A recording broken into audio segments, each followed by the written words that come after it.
Well, another day and another no Premier League action. But it's okay because we still have some exciting transfer news action coming our way at the moment. First, let's start with the Arsenal because that's my side, and we'll have to start with the Arsenal. One signing, or I should say potential signing, looking like it's incoming, but I don't want to call anything too soon. Declan Rice. We'll start with the big news. Just a quick rundown of that. Declan Rice, a bid has been put in for him by Arsenal and has been rejected by West Ham for what would have been a club record fee at £90 million. Just a quick touch on it. Is that a price you would pay for him? Do you think that's overpriced, underpriced, or correctly priced? It's overpriced as hell. No way in hell should be going for 90 million. I mean, he's going to go for more now, right? 100, 110. We're looking at 100, most likely. I mean, at this rate, every club is going to go bankrupt. No, so let me ask then. So what do you think he's worth? I would pay maybe around 60 for him, ideally. But I know that's just not how it works right now. And even considering the inflation, I would maybe pay 80 mil tops. Wow. Yeah. But 100 for, I mean, that's what Chelsea paid for Enzo, right? They paid 108 million Right. pounds. So is he not of that quality? I mean, from what I've seen, I think Enzo's better in certain aspects. I think overall Enzo's better as well. Interesting. Just I don't know if I'd agree with that, but that's interesting. You when let us know who you think is better, Enzo or Declan Rice. yeah, but I mean that much on a midfielder. I mean, Bellingham went to Real Madrid for that much. Oh, it'll be more than that if he fulfills all the options. But the market's gone crazy. That it has. And speaking of the market going crazy, another Arsenal transfer target looking to be, in my opinion, an overpay for this player. Kai Havertz, looking like we're monitoring him at a 60 million valuation. In my opinion, that's a lot for him, for who he is. I think he'll add a lot to Arsenal in terms of Well. Let's go back a year. You actually backed him to be the striker for Chelsea, that right? I did. What's your opinion now that he? I mean, it's looking like Arteta is in for him. I mean, when he's in for somebody, he goes for them. So, what's your opinion on Kai Havertz? Still the same, or what do you think? I mean, I still hold my opinion to Havertz in that I still think he's a quality player, and I still think he has a lot to offer to football in general on the global stage. However, the But not at reason Arsenal. I think at Arsenal, the only thing with him is I just felt like Chelsea used him incorrectly. Maybe I was wrong about the whole him playing a striker thing. I can admit that, but I think that he's a versatile player, which clearly Arteta likes that. And I think he's gained a lot of experience over time. I think he'll be a valuable asset to the club, preferably somebody coming off the bench for, like how Trossard comes off the bench for multiple positions. I'm seeing the same for Havertz. To say he's going to have a similar impact may not be the case, but he's younger than Trossard and he can still come into that mold. It's about whether we use him right or wrong. And I'll be very interested because I'm hearing different things. Is he going to be the backup to Jesus? Is he going to be the Xhaka replacement? Is he going to play that Xhaka role? Is he going to be a Saka backup? Because I'm hearing no talks of him even at the right wing potentially. So there's so much that can potentially happen. The only thing I'm worried about, and to answer your question, I rate Havertz as a player, but the only thing I'm worried about is that price tag. That's a lot for him. I'd go about 40 million for him.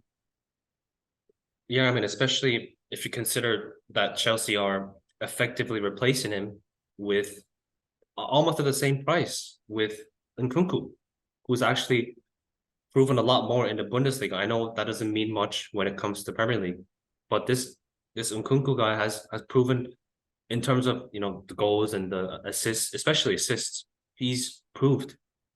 I mean, he's proven in the Bundesliga, right? Even more so than Kai Havertz. I know he's older. The thing is, I just don't know. I just don't see where Kai Havertz plays. You said he's versatile, right? That's a positive way of spinning it. Of course, this is me being negative Nancy, but if you spin it negatively, I don't know what he's good at. Okay, so you can say there's no fit for him, or he can admirably fit in at any position, like a jack of all trades, master of none, if you will. Right, yeah. Let's touch back on Nkunku a little bit. We've heard this story before. A signing that you could say, oh, Mudryk came in, we are picking up Jorginho spills or whatever. Look at how that turned out for them, right? Nkunku is coming in at 52 million pounds, right? I want to ask you this now. Is this another situation of Chelsea signing a Bundesliga talent and then not getting the best out of him? Funnily enough, that's happened now with Havertz, who we're just talking about, Werner. Pulisic, Werner. It's happened again. Is this another Bundesliga attacker that comes to Chelsea and underwhelms? Well, certainly the track record tells you that he might flop as well. Interesting. Nkunku agreed to come to Chelsea when Thomas Tuchel was still the manager. I mean, that feels like what, forever ago now for Chelsea fans, I bet. For real. In between that, they had Graham Potter, they had Bruno Saltor and Frank Lampard, and they're on their fourth manager between the time Nkunku agreed to come to Chelsea and the time that he actually signed for Chelsea. That Incredible. tells you the kind of mess they're in right now. Again, my question is, Nkunku's better off playing off of somebody, right? From his best season was last season, or I guess not last season, 2 seasons ago, 2021, 2022, where he flourished as almost like what Kai Havertz did, but Kai Havertz played as a false nine, but Nkunku played off somebody. And this is, I'm seeing links with other strikers. Nicolas Jackson, he'll probably be signed, but they're still going for a top striker. I can only see Nkunku succeeding if there's a top striker that gets signed. Well, I do want to touch on that top striker that we're talking about, but let's get to him in a second. First, I want to still touch on Nkunku a little bit. I kind of agree with you. I feel like his best position is playing off a traditional striker, but I know that the comparisons are going to be closer to Havertz, especially being as he's on the way out. But I feel like Nkunku's style of play and the qualities he has and what he offers, I think he's going to have more of a similar impact to what João Felix had when he came in, which was a spark, a positive spark, if you will. Probably one of the only positive sparks of that Chelsea side last season. That's the way I see Nkunku's impact onto the Chelsea team. Where he plays, that I can't say. But what is going to have a big effect on that is, let's switch that back over now to the man, Nicolas Jackson, who is seeming like he's going to become a Chelsea player for £30 million. Coming from Villarreal, he has a 35 million release clause at 22 years old. So Chelsea just sneaking it a little bit low at 30 million. So let's ask a question. Is this now another waste signing by Chelsea, just kind of throwing the cash at something and hoping that they're gonna get returns? Or did they really find the proper guy here? Well, he just turned 22 as of June 20th, which is actually today. For 30 million, I mean, you're a top striker, you're going to hell to try to find a top striker that you can mold and develop and sign. They're never going to sign Harry Kane. They've got to find a gem somewhere. They've got Broja. They've got Dicho Fofana that they signed in the winter. And now they've got Nicolas Jackson, who I must say he looks raw still. I've seen some good link-up plays, but it seems inconsistent at best. He's had a lot of assists for a striker, surprisingly. I think that kind of tells you his ability to link up the play with other players. And that ties into what we talked about on Nkunku. Could they link up very well together? Possibly. But to me, Nicolas Jackson doesn't seem like the signing that they're gonna chuck him straight up into the starting 11. They're gonna go for the likes of, I don't know if Osimhen's possible, but Lautaro is looking more and more likely, knowing that Inter need to sell. And Lautaro fits Pochettino perfectly. Lautaro presses like a monster. And Yeah, Lautaro had a good link-up play with Lukaku going at Inter too. So that's a dynamic that they could possibly recreate. But yeah, yeah. If Nicolas Lautaro Jackson. comes in, sorry, go ahead. Yeah, no, I mean Nicolas Jackson is. I think it's a bit for the future to mold. Lautaro is probably going to be the starter if he does come in. Right, and that is really what I was getting at. If Lautaro comes in, I think that solves a lot of the issues because, backtracking, if they don't get Lautaro, do you think that Nicolas Jackson can be the guy to solve their goal scoring issues? Like how we were talking about, even from the start of last season, you had called that to be an area of concern. It sounds to me like this is not the guy to solve those issues. I don't think he'll solve it right away. This guy was actually supposed to go to Bournemouth in January for 22.5 million pounds. He scored 12 goals a season. 8 of those came after March, 8 and 9 games. So he really stepped up in the second half of the season. So this is his really truly first breakthrough season. So we just don't know what to expect from the guy. Of course, at 22, there's still a lot of room to improve, especially for a striker. Their peaks usually come, at late 20s. But I don't think he's the answer right away. Also, he looks to me physically a bit lacking to play as a lone striker in the Premier League. Of course, that's something he can bulk up and develop, but at this point, I don't necessarily see him being the issue. Although I will mention, Chelsea have a lot of players to sell, and they're sell. I mean, it's becoming a desperate time for Chelsea because they need to sell all these guys by June 30th, and clubs know that.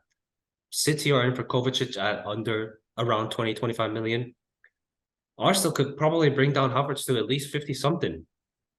I know United are in for Mount, hoping to strike a deal at 50, 55. But yeah, Chelsea are going to be bringing in a lot of money. So all that money that they've spent is almost covered from those sales within Premier League, and as well possibly looking like sales to the Saudi Arabian League, the PIF, who conveniently invested in Chelsea's ownership structure. So it's not collusion. It's not collusion or anything like that. Even though they own Newcastle, they own a minority stake in Chelsea, and they really want to sign Koulibaly and they really want to sign Edouard Mendy. Yeah, and that great point that you bring that up. I wanted to touch on that as well. The influence that Saudi Arabia has, the growing influence that they have on football, especially even with the European clubs. I mean, just looking down the list here, they've signed now Ronaldo. They're looking like they're gonna sign Ziyech, Kante. They've signed Benzema. Looking like they're gonna sign Mendy, Koulibaly. Potentially now there's links to Partey, Modric, Ramos, Gundogan, and they even Ruben almost signed Neves. Messi. And they just signed Neves as well for what, 47 million, I think. So it's a very interesting topic because obviously I think every country at this point wants to have more of a visual presence in the football world, and Saudi Arabia is no different, and they are doing it in slightly a similar way to the MLS. They are attracting players who already have a big market following. They already have a big name. They want to just pretty much bring eyes towards their league, and to be fair, I think they have been successful in that in the short term. Now the question though is, do you think? Because before I even raise the question, I want to make a quote.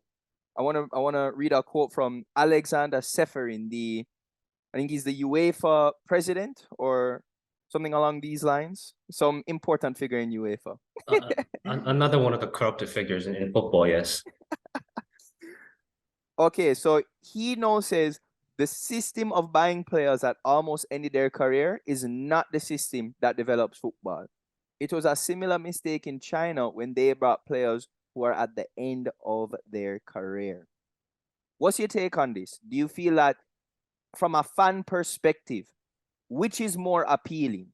To watch a league that has upcoming young potential or big name stars that are just looking to see out their careers? I mean, it's tough to say. I mean, but this is what I said about Messi coming to America. Of course, Messi's a different beast, but signing a player at the end of their careers, yeah, it might boost the numbers and stuff, but I don't necessarily see it doing any wonders to the infrastructure or to the foundation of the football in that country. I mean, we have to take that comment with a grain of salt. Coming from a UEFA president, of course, UEFA perhaps feeling threatened by the emergence of the Saudi Arabian League. Although I think they want to join UEFA somehow. But I agree. I mean, I mentioned that about China too. You know, when they were signing the likes of Hulk, Oscar, Tevez, all these guys. I know it's a little different with China because China started regulating everybody, and there was just no money to spend. But again, where is China now? They still haven't made it to the World Cup. They're probably not going to unless they host it. So I agree. This is not the way to develop football. Although,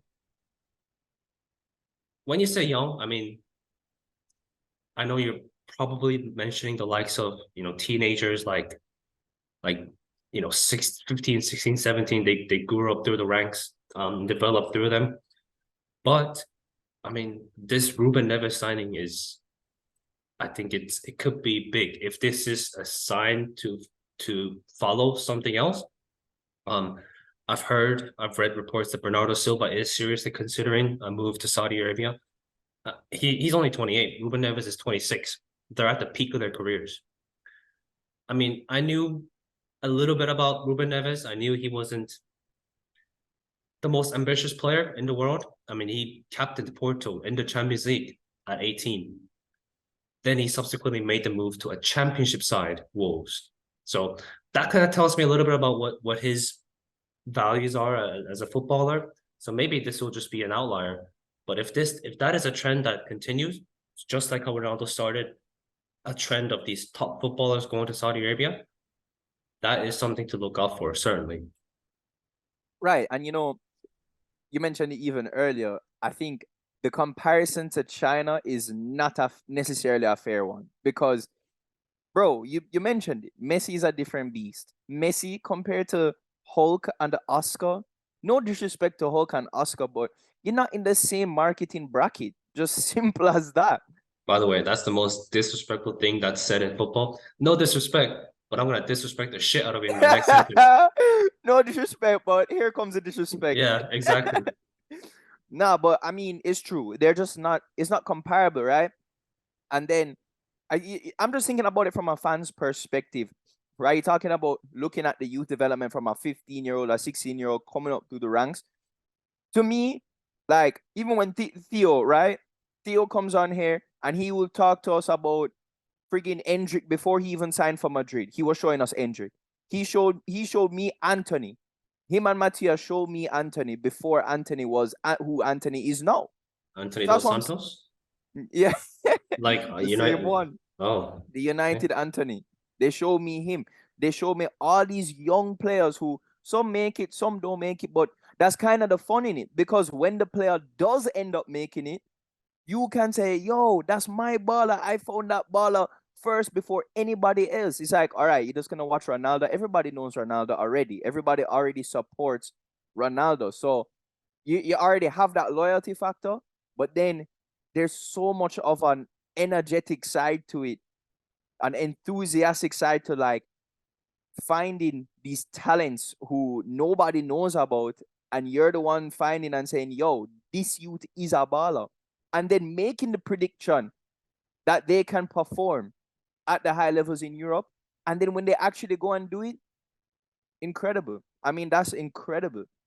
So I think there's a challenge there for fans to decide which is it that they want to watch, really and truly. Do they care about watching Benzema, who's about to finish and retire, even though he's one of the greatest strikers to ever do it? Let's be real. but I mean, unless you want to be a scout, how many of us are really going to the youth games and seeing oh yeah, this guy's gonna make it big. When I mean, I think I speak for a lot of people when I say that. They don't necessarily care about seeing a player break through the ranks. Of course, when it's your club, you love it. I'm sure you love the players that came through your own ranks, the likes of Saka. I mean, Smith Rose. I mean, who knows where he's gone? But I mean, same for me too. But I don't know if there's, and maybe that's because I don't live in and support my local team. Maybe that's why. But I just feel that for general public, general fans, the star name is more exciting. So just simply go and watch. I get to see the best player that's ever played the game of football, and watch him live, and it's right there, right next to me. Compared to he's 5,000 miles away and playing in a Champions League final against a team that is from a random town in France. So Yeah, no, I'm more talking about. I wasn't talking about live watching them in the stadium. Obviously, I think the big name player is gonna win every day where that's concerned. I'm just talking about watching from like a consistent, from a religious standpoint, almost literally every week watching. What are you gonna decide to spend your time watching in football, right? What becomes more fulfilling to you when you watch these football matches? I'm not saying that you're going to be a scout to find every single talent out there and do that work. What I'm saying is when you do casually watch and you're chilling and you do find a baller that you say, yo, that you can actually play. And then you start to do your research on him. Yo, who is number 8 on Sao Paulo? And you start looking up, oh, it's this guy right here. And you get the research from that, and then you almost become more connected to that player and you want them to do well, and you start supporting them, and you realize, yo, when they start to actually become good, even more, because you're like, yo, I called that shit from the past. I called that shit from years ago. in terms of fulfilling, yes, I mean 100%. I could sit here and say, yeah, Messi's gonna take Inter Miami from 15th to fourth place because everybody knows he's probably gonna do well. So when it comes to fulfilling, yes, 100%. Exciting though, I would still probably go with watching a star player, even if it's at the end of their career. There's a reason why people pay so much money and fly to these countries to watch these guys in a summer friendly. I'm not that type of person, but I know a lot of people are. Right. And I mean, I get it, right? I understand that there's that loyalty towards those big name players, and there always will be. There, when a Messi fan is there or Ronaldo fan is there, they go wherever that player goes. Every sport is like that. Even LeBron James has that kind of pull. Tom Brady has this kind of pull.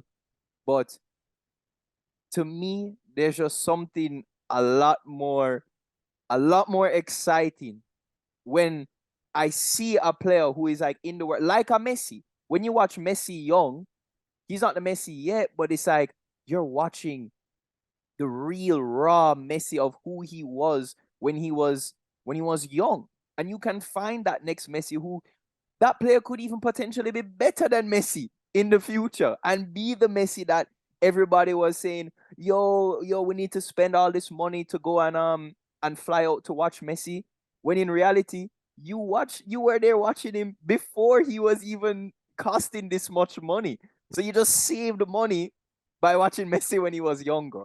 Or like, who Messi would have been in that time. You see what I'm saying?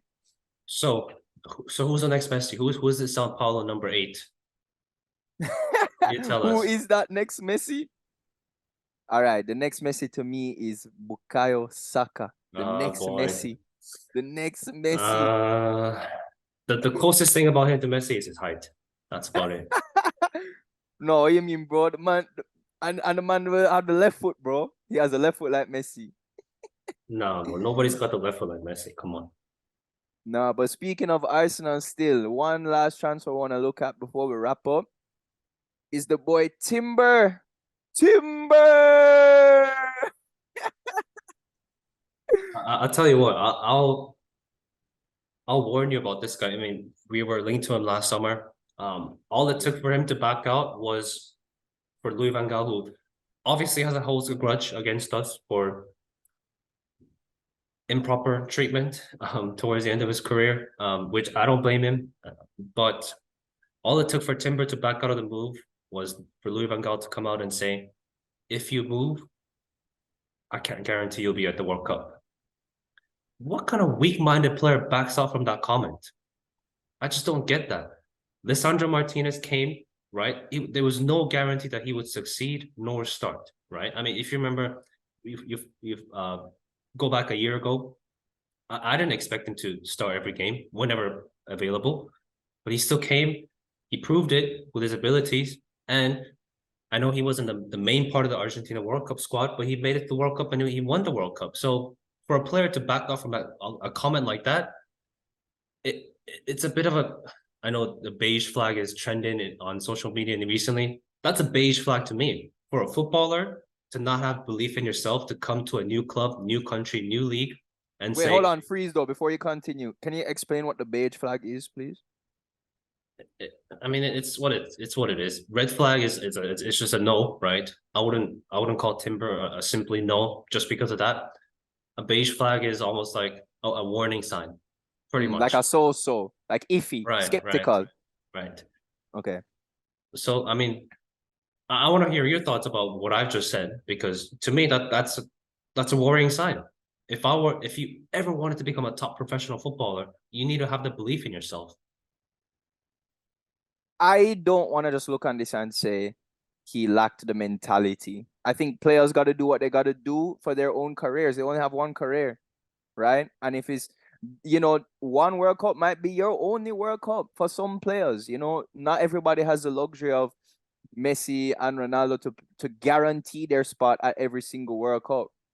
So sometimes you got to do what you got to do, right? Let's look at a rundown of the player's background as well. You have to take into consideration his age at the time when this is all was happening, right? He's currently 22 years old, right? So how old was he when the transfer to Man United was happening with Louis van Gaal? Well, I guess 21, bro. It was just last year. 21. There we go. So I mean, still, he we're looking at, obviously he was linked with you guys. But to me, the most important thing here is I have the trust in the manager, right? And the manager has clearly proven us wrong, and the manager and the board have clearly proven us wrong where transfers are concerned, at least for most of our transfers. And I can see what he's looking for here. Arteta is known to love versatile players. We mentioned it earlier with Havertz. This is a player who can play centre back and right back. And to me, that sounds like an exact fitting of the bill for a rotation for Ben White, who was a mainstay in our side this last season. And to get him some rest and to offer some flexibility in areas would be crucial. If you notice, towards the last part of the season, we were shoehorning a system, having Ben White shift to centre back, allowing Rob Holding to kind of get the ease off, and then we put Partey at right back. Just incredible. Well, And I I think mean, I think that was part of his plan too, because I mean, Partey wasn't necessarily a right back. He replaced Zinchenko on the other side. So, right, but as in the concept behind that but is yes, I hear you. Yes, we were you had no short. backup. Yeah, That's the point. We were short on numbers and we were forced to make shift. If we had Ben White was always consistently there at right back. When Rob Holding started to have poor performances, even though he wasn't really that bad, we just needed some more energy. And Saliba was out. Ben White had to shift in at centre back, and Timber in allows that flexibility to happen. He allows it. I'm interested to see what he's able to bring to the side, but I think that in itself is clear. What can we look on from him though, from a player perspective? We spoke about his versatility, but what does he offer as far as him as an actual player? What are his strengths? What are his weaknesses? his strengths and weaknesses were fresh in my memory a year ago. Not so much anymore.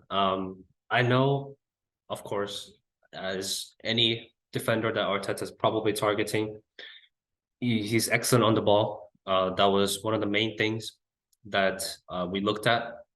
But we necessarily didn't need a right-sided center back. So I guess it kind of worked out for us that we ended up signing a left-sided center back. But just like Lisandro Martinez, he's short. I mean, he's a bit taller than Martinez. I think he's around 6 feet, whereas Martinez is 5'10", 5'9". But he's still pretty short for a center back in the Premier League. So, but I think his style of defensive play kind of overcomes it, whereas Lisandro Martinez is more of an aggressor type. Timber is more of a, I'm trying to find the right word, not cover, but almost like back off till the defender, or sorry, the attacker makes a decision and makes his tackles at the perfect timing. So both players will have learned how to deal with their height disadvantages throughout their whole career. I mean, they're not teenagers. They know how to deal with their weaknesses, their shortcomings. So yeah, in terms of his quality, no doubt in his quality. And again, the thing I mentioned about his mentality, I'm not gonna label that as a failure point just because he backed out of a transfer. But Right, it's the beige flag. yeah, again, that's why I said beige flag. Yeah, just when things get going and things get tough, could he push through that? Not sure. Right, and sure, we'll take it as a beige flag. Well, that doesn't worry me too much because I don't see him coming in and being an immediate starter either. So, not too worrying for me. But you let us know what you think. You think Timber to Arsenal is a good signing? That's all we have time for today. Guys, thanks for tuning in as always. We hope you enjoyed your time with us. Remember to subscribe, to leave comments, and share with your friends. Follow us on social media at FOTBpod. Don't forget to leave a review, rating, and most importantly, don't forget to turn on those notifications. Join us again next time as we discuss the highly anticipated upcoming Premier League action. Thanks again as always. See you then.